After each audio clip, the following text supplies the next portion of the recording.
Good morning, and thank you for taking the time today to discuss a few recommended changes to the performance management policy and procedures we have currently installed at Gelos.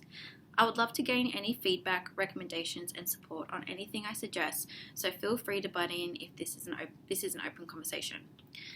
In front of you is a copy of the performance management policy and procedures for reference.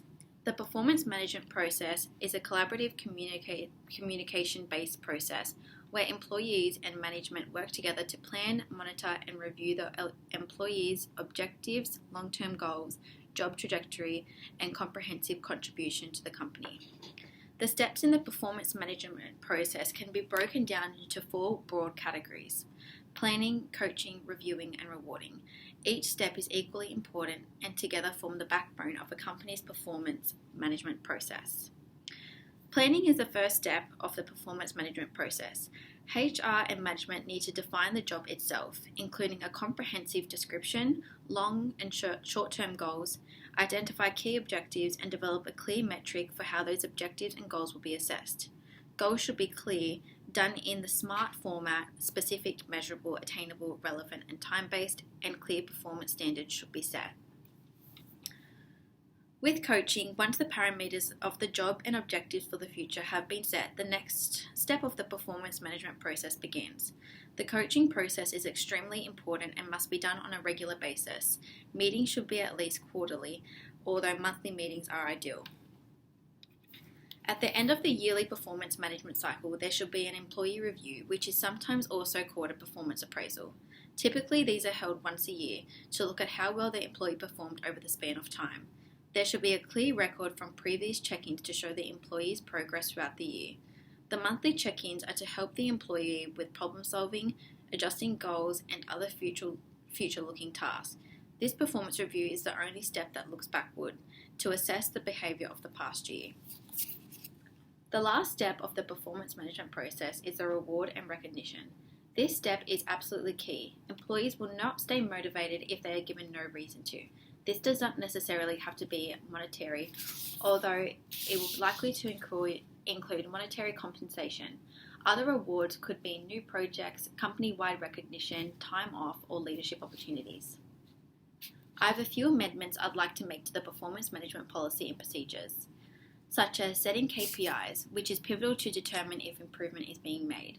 When setting KPIs during performance managing an employee, you need to ensure the KPIs follow the below criteria. 1. Being specific. Be clear about what each KPI will measure and why it's important. Ask these questions to ensure you are making sure the goal is specific. What do I want to achieve? How do I want to achieve it? When do I want to achieve it? Who will be involved? And why am I wanting to accomplish this? Measurable. The KPI must be measurable to a defined standard. From this, we will be able to determine if results are improving. Achievable. Making the KPI realistic is important, so an employee can hit this milestone. You want to ensure the goal is reachable for everyone. Relevant.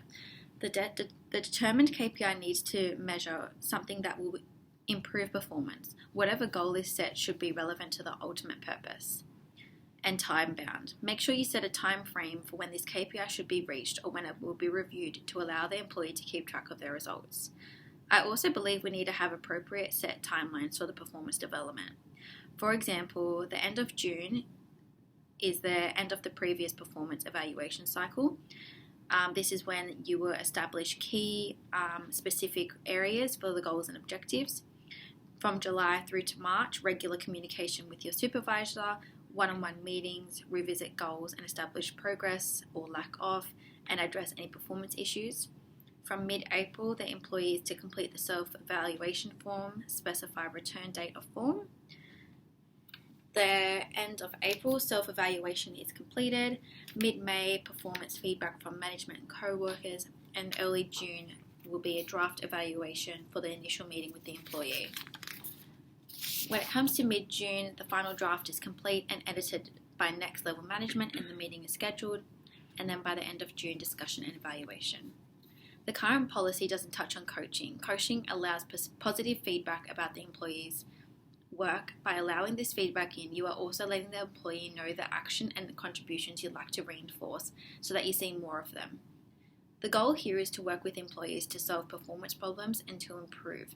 The below 6 steps should be enforced to provide effective coaching to reporting employees. 1 is demonstrating your belief in the employee's ability to improve.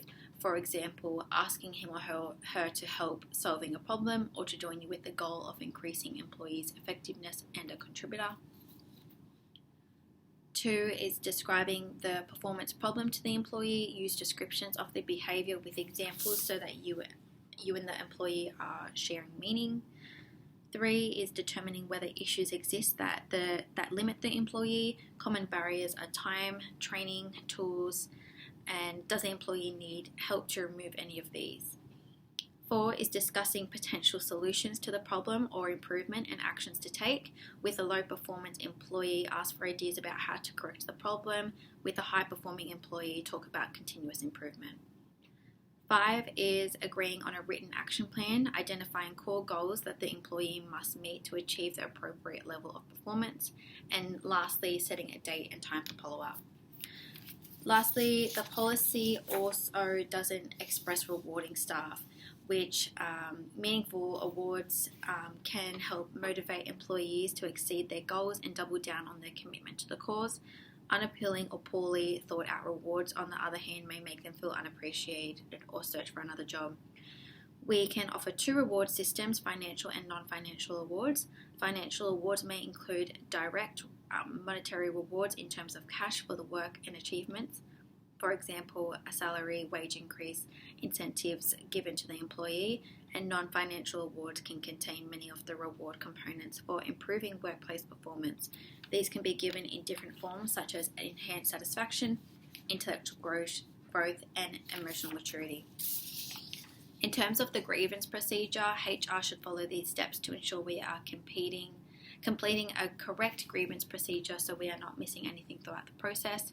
Asking the employee to fill out a grievance form, talk with the employee about the matter, provide the employee a copy of the grievance, organise a formal meeting, investigate the matter, keeping the employees informed throughout the whole process, taking actions to ensure the formal decision is adhered to, deal with appeals by gathering more information and keeping accurate records.